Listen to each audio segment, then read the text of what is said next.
নমস্কার সবাইকে, আশা করি সবাই ভালো আছেন। আপনাদের আশীর্বাদে আমরা অনেক ভালো আছি। তো এখন হচ্ছে সকালবেলা। তো আমরা সকালের বাসি সব কাজ কাম সেরে এখন আবার যাইতেছি খেতে। তো আমাদের তো সরিষা উঠানো, তো কালকে থেকেই উঠাইতেছি আমরা সবাই। যেমন আবার সকালবেলা যাইতেছি খাওয়া দাওয়া শেষ করে। এখন যাবো শাশুড়ি আর বৌমা মিলে সরিষা উঠাইতে। আর সবাই আর কি বাজারে গেছে। দিদি ওই পাশে চাল ঝাড়তাছে, আমন ধানের চাল, মানে আওলা চাল। তো আমি আর মাই যাইতেছি উঠাইতে। তো উঠাই দিয়ে কতটুকু উঠাইতে পারি। আবার বেশি রোদ উঠে গেলে তখন আর কি উঠানো যায় না, গরম লাগে। আবার দুপুরে রান্না বান্নার সময় হয়ে যায়, তখন আর কি উঠানো যায় না। আর সকালে আর কি যেটুকু উঠামো ওইটুকু আর কি উঠানোই গাইব, বিকেলে আবার গায় না। রান্না বান্না করে খাওয়া দাওয়া করতে করতে একদম মানে সন্ধ্যার প্রায় কাছাকাছি হয়ে যায়। 1 ঘন্টাতে ওরকম বেশি উঠানো যায় না। কালকে সকালে যেটুকু উঠাইছি ওইটুকুতে এগাইছে, তারপরে যে উঠাইছি ওইটুকুতে এগাইতে পারি নাই। তার জন্য আজকে একটু সকালে আইছি। কালকে আরো পরে গেছিলাম, 10টার দিকে গেছিলাম। আজকে পরে যে 9টার কাছাকাছি তো যাইতেছি। তো আমরা গ্রামের মানুষ, আমাদের বাড়িতে খেতে উভয় কাজ করতে হয়। আমরা কাজ করি সরিষার দিনে, ধানের দিনে সবাই মিলা জিলা কাজ করি। আবার সারা বছর যে তেল খামো, পিওর তেল, মানে কাজ করা অনেক কঠিন, কিন্তু এটার ফলও কিন্তু ভালো। এই যে অনেকগুলা করবো, বাড়িতে নেবো, তারপর এগুলা যাইরা সব কিছু ঠিকঠাক করে আবার তেল ভাঙাইবো। সারা বছর আমরা তেল খামো, সুস্বাদু তেল, খুবই ভালো লাগে। তো ওই যে মাও এসে পড়ছে, তো 2 জন মিলে উঠামো। তো আশা করি এইটুকু আজকে উঠানো হয়ে যাইব সারা দিনে, যদি ভালো করে উঠাইতে পারি। তো দেখি কত দূর পারি, উঠাইতে থাকি।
এটি আবার পাকছে বেশি, মনে হয় ধরলে হয়ে যায়।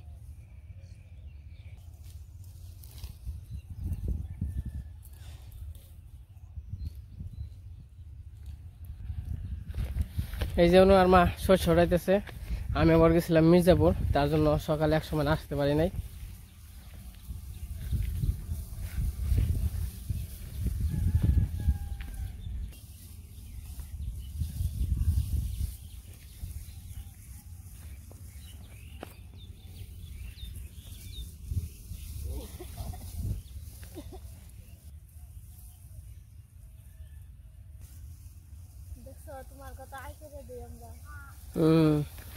তাই তো, সংসার তো আমারই, সংসার তো আর তোমার না।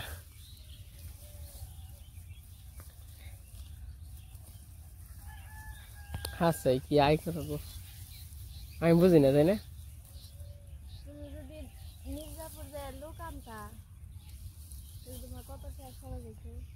আচ্ছা, মির্জাপুর থেকে দুধ নিয়ে আইলাম, তারপরে মুরগি নিয়ে আইলাম, না মুরগি নিয়ে আইলাম, তারপর হইলো গুড় নিয়ে এলাম, 2000 টাকা খরচ হইলো।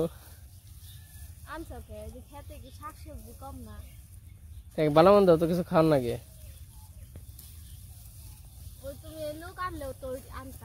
আনতাম। ওটা কি আমার আগে দিয়ে গেতো না, ওই যে সংসার দিয়ে বলু লাভ পারবান ওই যে নাকি ওই নাকি। হ্যাঁ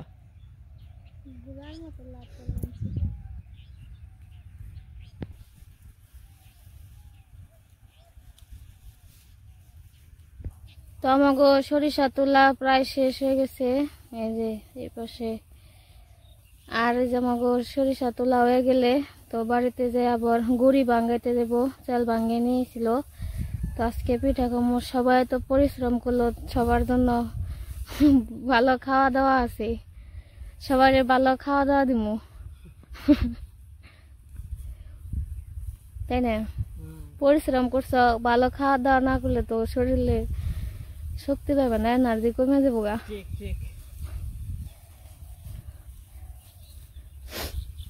যত তাড়াতাড়ি উঠাইবে তত তাড়াতাড়ি।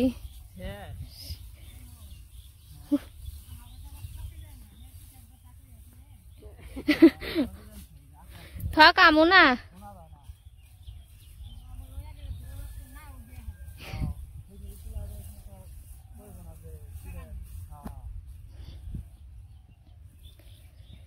তো আমরা উঠাইতে থাকি, আপনারা দেখতে থাকেন। পরবর্তীতে আমরা পিঠা খাওয়ামই নাকি খাওয়াবো না সবাই রে। আমাদের শস্য হরণি শেষ, তখন এই যে বাড়িতে চলে আইছি সবাই, তখন আবার রান্না বান্না করব। তো বাজারে গেছিলাম, বাজার থেকে আর কি মুরগি নিয়েছি, হয়তো বা এখন এই মুরগি রান্না করব। তো এই যে সামনে যে এক ক্ষেত তুলছি, মানে ওটা 2 ক্ষেত ছিল, ওটার 1 ক্ষেত বানাইছি আর কি। আর কি আছে পশ্চিম পাশে, 2-1 দিন পরে উঠাইতে হইব, ওটা উঠাইলে আর কি শেষ। আর কাকি গো ওই যে ওই ক্ষেত আছে, ওই ক্ষেত মানে ওঠানি শেষ হয় নাই, শেষ হইব। আর এই যে উঠান লাগবো। আর আমাকে লাউ গাছ দেখেন, লাউ গাছ কোনটা কিন্তু খুবই সুন্দর হয়েছে। তখন রান্না বান্না করবো আনছে, চলেন যাই একটু দেখাই কি কি রান্না করতেছে, হয়তো মুরগি। আর যাই হোক, তো চলেন যাই দেখে নই কি রান্না করে। কি রান্না করবা বাবা?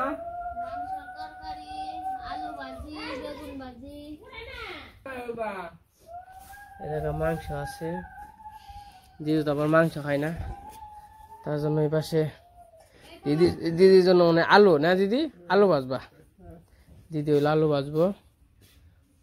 ও না আসলে রান্না বান্না কাজকর্ম সবকিছু নিয়ে আর কি সারাদিন ব্যস্ত থাকার লাগে।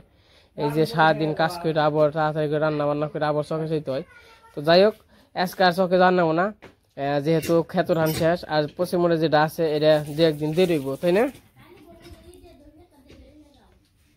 এই পাশে অনু, এই পাশে আবার আদা রসুন চুল বানছে দিদি, এই পাশে ই ভাজি করবো না দিদি?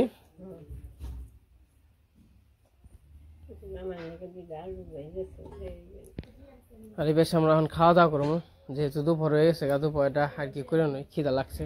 তারপরে রান্না বান্না হইলে আমরা আবার সবাই মিলে একাত্র। তোর মাই বাবু কি খাইছে না? বাবু, বাবু আহ খেয়ে যাও। তখন আমরা খাওয়া দাওয়া করে নই, তারপরে দেখি কি রান্না বান্না করে, তারপর আবার দেখা মনে। দিদি কি রাগ করছো নাকি? আমার নামে কথা কও না, তো মনের অনুরাগ কি কও? মনের অনুরাগ কি? কতটা? এটা কি তুমি জুড়ি জুড়ি করবা না দিদি? তুমি তো কাম করো কে, এত কাম করো কে? একটা মিনিটে বসে থাকো না, ঘটনা কি? আমি থাকলে তো করেন না থাকলে আর কি।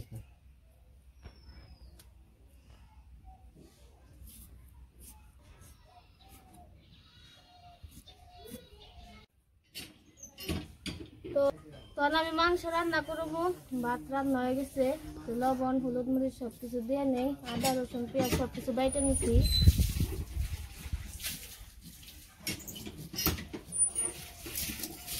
লবণ দিয়ে দিই, জায়গায় আদা বাটা রসুন বাটা পেঁয়াজ বাটা আছে।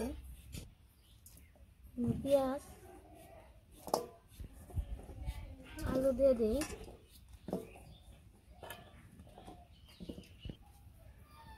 হলুদের গুঁড়া দিয়ে দিই,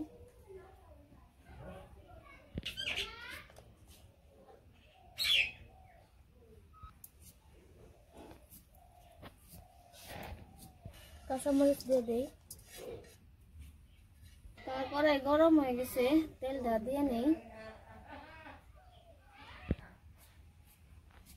তো আমার সব কিছু দেওয়া হয়ে গেছে, তো তেল দিয়ে দিই। তেল দিয়ে ভালো করে মাখিয়ে নিব।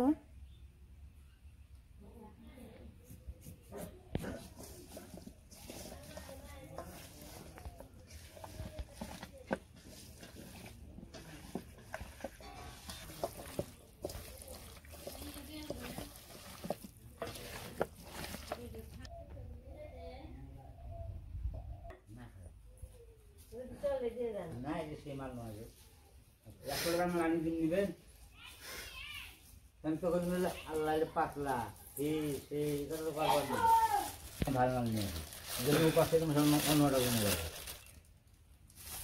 মাল খাল বেশিও না আর দুইটা থাল আমি না এটা বড় থাল আর এটা ছোট থাল না পাতলা লিয়ের একটা হ্যাঁ না না তাহলে আমি নিয়ে দেব দিবেন না এনে চুল আছে মেলা দিবেন থাকে না কত চুল একবারই করেন। আমার 12,000 টাকা কেজি এই চুল কাকা চুল 12,000 টাকা কেজি না না কয় হাজার টাকা কয় হাজার টাকা কেজি চুল 100 গ্রাম ছিল 8,000 টাকা কেজি 8,000 টাকা 8,000 টাকা টোটাল 12,000 টাকা কেজি শুনছি 12,000 এই যারা চায়না লাইনে আছে না চায়না লাইনে 12 টাকা ঠিক আছে আমরা তো ফুল ঘুরিয়ে তো ব্যস্ত এই গুড়ি চলে নেব না না তা ওই যে ওটা দিয়ে দেন এটা ছোটটা বড় দিয়ে দাও গুড়ি আর এই থালের তো এটা আমারই না দিলে লস হয়ে বুঝলেন জানা না এটা দেখো বলে দিন সামান্য সহজে আর বোঝা না তোমার তুমি আশি দিন কম বেশি এলে আমি দিয়ে দাম তেলটা গরম হয়ে গেছে, তেজপাতা দিয়ে দিই। আর আমি আগে আলু দিয়ে ভেজে নিছি, দিদি তো মাংস খায় না, এর জন্য আর কি মাংসের গন্ধ করাই দেয়, এর জন্য আর কি আলুটা আগে ভেজে নিছি, তারপরে ওই যে মাংস রান্না করতেছি। জিরা দিয়ে দিলাম।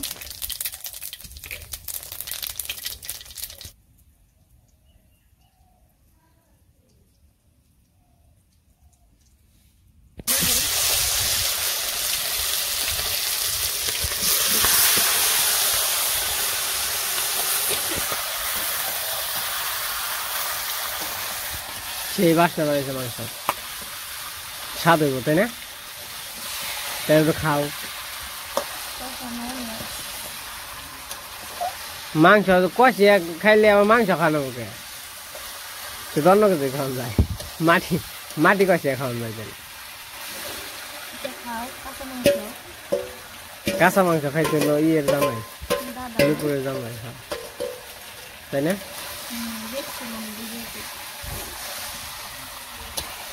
ছিটটা ওকে কি ই দাও না আমি জানি কি দাও না পেঁয়াজ দাও না ওই তো একই হলো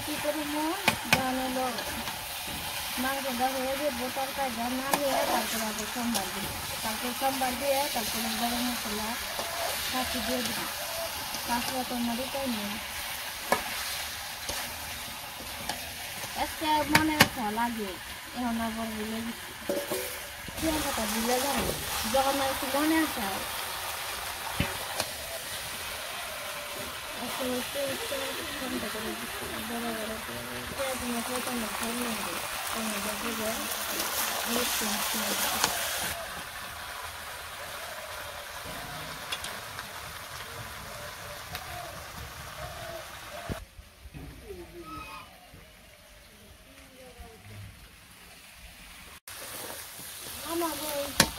হবার নিল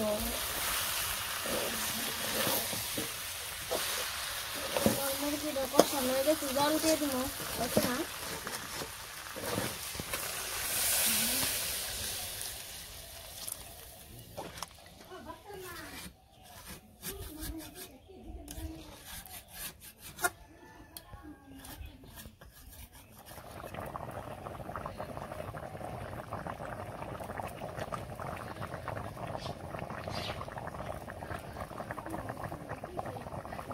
আমি পেঁয়াজটা একটু ভেজে নিলাম, তো এটার মধ্যে এখন তরকারি দিয়ে দিব। পেঁয়াজটা হালকা পরিমাণ দিচ্ছি কারণ মাংস রান্না করতে কিন্তু তেল দিয়ে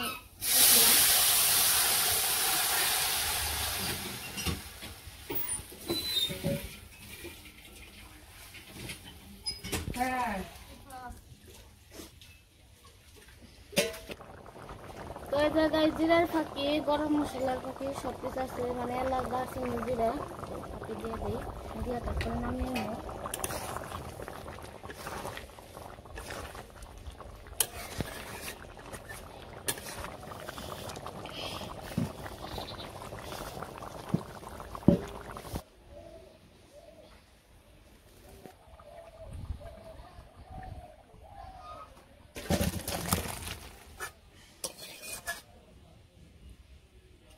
আমার রান্না বান্না হয়ে গেছে। আজকে রান্না করছে বেগুন ভাজি। এই বেগুন হচ্ছে আমার গাছের, একটা ছিঁড়ে আনছিলাম, ওটা ভাবছি। এই জায়গায় একটা বেগুন, আর এই পাশে আলু ভাজি আছে, ওই পাশে মাংস তরকারি আছে। আর তরময়রা হচ্ছে গুড়ি ভাঙাইতে গেছে। তো যে বললাম আমি পিঠা বানানো হইব, তো মেশিন আছে, মেশিনে গেছে গুড়ি ভাঙাইতে। এই পাশে আমি, বাবা, মা, দিদি এখন খাওয়া দাওয়া করবো। ওরা আবার খাওয়া দাওয়া করে গেছে, এসে না খাইবো আবার। তো আমরা খাওয়া দাওয়া করতে থাকি। তো এই যে বাবা মা খাওয়া দাওয়া করতে বসে পড়ছে। দিদি আবার স্নান করলো, তো স্নান করে আসতেছে, ভাত বেড়ে রাখা হয়েছে। সাথে আমার মেয়েও আছে। তরকারি কেমন হয়েছে বাবা?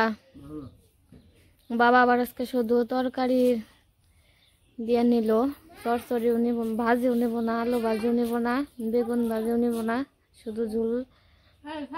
আর আর তো নেই, দাঁত নেই বাবার, তো শক্ত মাংস খাইতে পারে না।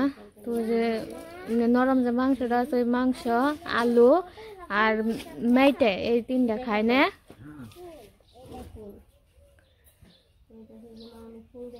খাওয়া দাওয়া শেষ, তো এখন পিঠা বানানোর আয়োজন করতেছি। তো এই পিঠা বানানোর রেসিপিটা কালকে পাবেন ভিডিওতে। তো আজকে ভিডিও বড় করবো না, আজকে এই পর্যন্ত। সবাই সুস্থ থাকবেন, ভালো থাকবেন। আমাদের ভিডিওটি কেমন লাগলো সবাই কমেন্টে জানাবেন। সবাইকে ধন্যবাদ।